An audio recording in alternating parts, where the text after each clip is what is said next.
orchestrated symphony, but, you know, all the instruments are out of tune. I just couldn't pull it together. And I remember I lost that game, and I was so mad at myself. I was so angry because I practiced so hard. Now I wasn't going to get out of the group. I was 4-2. The best I could do was 5-2, which meant that, you know, Sen was going to go 7-0 or 6-1, and Android was going to go 6-1. And I remember I just left the game, and I just punched my keyboard so hard. I actually cut my pinky. I just slammed it. And Gosu Gamers, the crew, Mazer, he was running the tournament for the Grand Finals. And I remember he came over, and he said, dude, look, I know you're upset.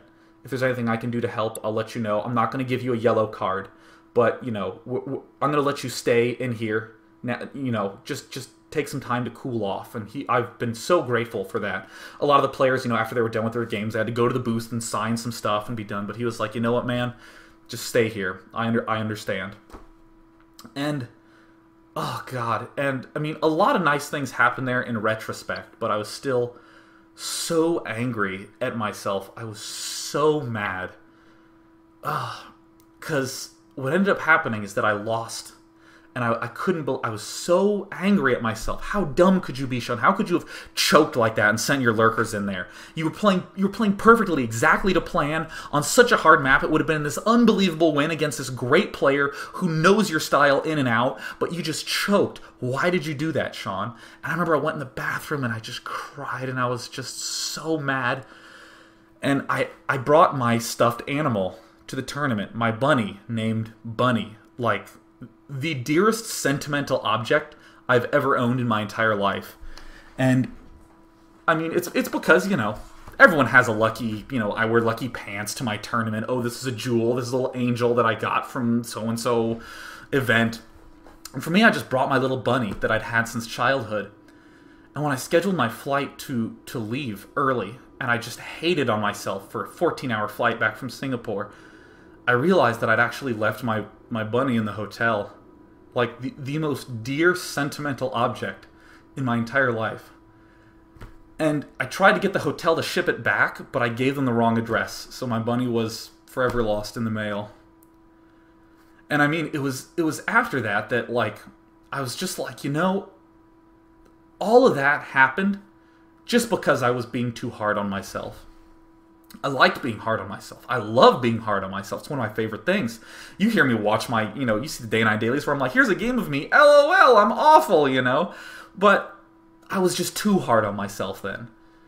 The winning, I was valuing it too much. I loved learning. I loved figuring things out.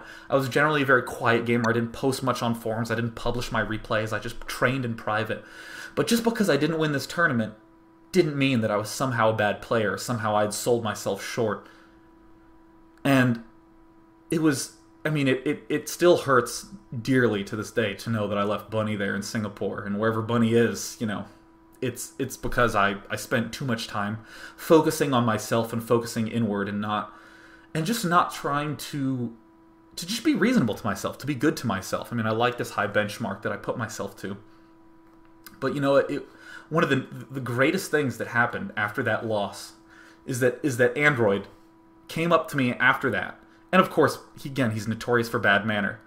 But he said, I'll do the Russian accent, to hell with it. He was like, Day, I do not want you to feel bad. You are such a good player and good friend.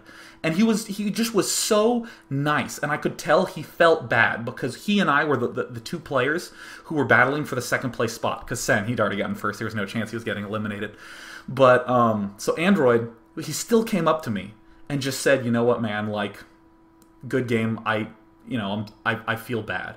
And that was so nice for me to hear. This player who people were like, oh yeah, notoriously doing, you know, getting pissed off at people, that he came to me and he was like, dude, I appreciate your skill and you, and I think you're a good guy, and I'm sorry it had to turn out this way. So that's always been really nice to me, because I've always valued trying to be as kind as possible via the forums, because I mean, you can try to be funny on forums, but the tone gets lost so easily. Sometimes you come across as a jerk. So I just value trying to be just as nice and polite and pleasant on the forums as possible, and it was so nice to hear him be able to say that. And around this time in 2005, I was like, you know what? I just want to be good at StarCraft. Like, afterwards, I'd hated on myself for a little bit, but then when I found out about Bunny, I was, like, so upset about it. I took actually a break from StarCraft, couldn't even handle it. And I ended up coming right back and started playing. And this is when I started going hardcore into, like, PG Tour. This is when I hit A+ over multiple seasons in PG Tour, just mass gaming, like 6, 7 accounts a season. I would work an account up, and I would just reset it and just try to work it all the way back up again. Using that Froz style, you know, like increasing the temperature, dropping the temperature, shoes on, shoes off, chair up, chair down. Every little thing I could, because I just wanted to get good. And I didn't tell anyone about it. I think my brother's the only person who actually ever knew about it, because, you know, throughout this whole time, I'm talking to him like crazy. He's the only person who ever really knew, because again, I just like didn't want winning. I didn't want any of this stuff to get in the way. I just wanted to focus purely on the game. And I had such a useful discussion with my mom, one of the most eye-opening discussions I've ever had in my entire life, because I said, you know, Mom, I have been working, or I just get so angry after some of my games, and you know, I've actually broken my keyboard multiple times. You know, I've broken mice. And I just get really upset, and I get shaken up. And my mom said, you know what, Sean? That is totally normal. Don't you worry about that, Sean. Don't worry about those feelings.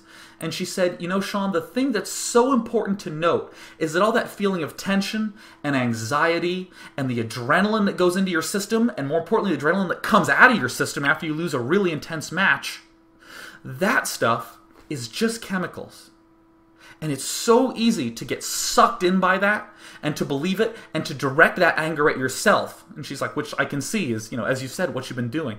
But she said, Sean, remember, I can give you a pill that will make you feel the exact same way. It's just chemicals. Just ignore it and wait for it to go out of your system. And then don't believe it, don't think anything, just be very calm and just deal with it. Or excuse me, just deal with the emotion, don't think about anything else. So from that point on, I would go on losing streaks. Of course I would get angry. If any of you get angry and think, oh, I shouldn't do that after some games, don't worry about that. But the important thing is, as my mom said, just don't be hard on yourself. Do not hate on yourself. If you get that feeling of anger and feeling flushed, just go sit down somewhere and just calmly wait for it to go away, and then you can go back and look at your game. Then you can start thinking. Then you can start analyzing. You can start working all that good stuff out. And that has been like so valuable to me. That's just been like the biggest help in terms of all my practice. So I don't like flip out or anything, you know, because, you know, I'm very low on my teacups. But yeah, so the 2006 US Open happened. My brother and I both qualified for the finals for that one. And up to this point, I mean, I still hadn't had like a win. I mean, I won 2005 USA, but I mean, it's the qualifier for the tournament, and I got that bittersweet feeling because, oh, I played so bad against Android, all that other stuff. And I lost my train of thought. Allow me to sip tea and muse and regain it. And at the 2006 finals, that was one of the most stressful tournament experiences of my life. So they did like some little interview thing beforehand. They're like, Day, who do you not want to play at the finals? I was like, I do not want to play Echo of Thunder. That guy, or excuse me, Echo of Terran. That guy is really, really, really good. And obviously, he's in my round-robin group first round. I'm up against Echo of Terran and Slog. It's just a group of 3. And so I lose my first game against Echo of Terran. But then I barely win the next 2 in order to come back. So then I'm feeling like, oh my god, I beat Echo of Terran. Oh my god, I can do this, right? I got this. I just got to focus. I just have to go through Slog. And I mean, already the hardest person in the tournament is just thrown out the window. And so this is actually really funny. So WCG 2006, because they're on a tight schedule, what they would do is